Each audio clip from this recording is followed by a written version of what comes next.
So the first thing is just to get dialed in to the current tech that your populations are touching and utilizing, and then leveraging those to figure out, okay, so what goes on WeChat versus what goes on Instagram? Or how can I use Discord to further elevate the information that I'm pushing out via email?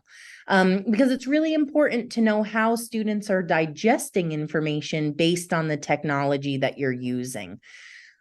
We all know Instagram is mostly a visual social media platform. And so that allows you a different opportunity than per se what you can do via email, which is to provide clickable links or more copy heavy information, or knowing that if you build your email to be too large in the size of its attachments, it will have a shorter bandwidth to reach your students, depending on if you're using their internal email system or a personal email system. And so these platforms really do tell you how students are receiving information, so that you can build the right information into the correct platform for them to access. And then definitely leverage any technological resource you can to do skills inventories and assign tasks to your team. My team specifically uses Slack and our Google Suite in order to archive and show works in progress or communicate during our 11-week training period. And we do a couple of skills inventory. The one that's online that I have the most success with is called Adobe Creative.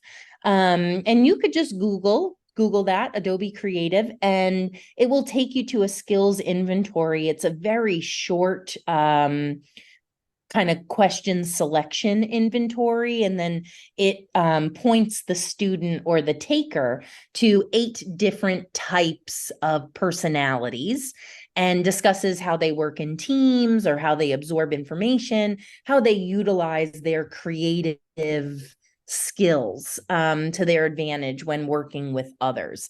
And so I really can't speak highly enough about Adobe Creative. I hope that you'll check it out and get some use of it as well. And then I definitely encourage you to create a communications map, and we're going to dive a little deeper into that, I think, in the next couple of slides.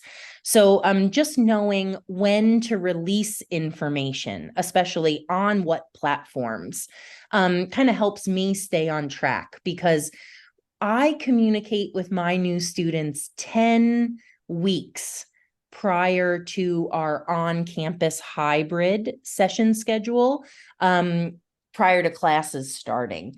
And so those 10 weeks get very heavy. Things are going out via email, things are going out on social media, things are up on my learning management system. We use Moodle. Things are being pushed out through Slate. So students have access to our resources in lots of different ways. And a communication map lets me layer how I want the content to go out and how I can capitalize on using that platform best.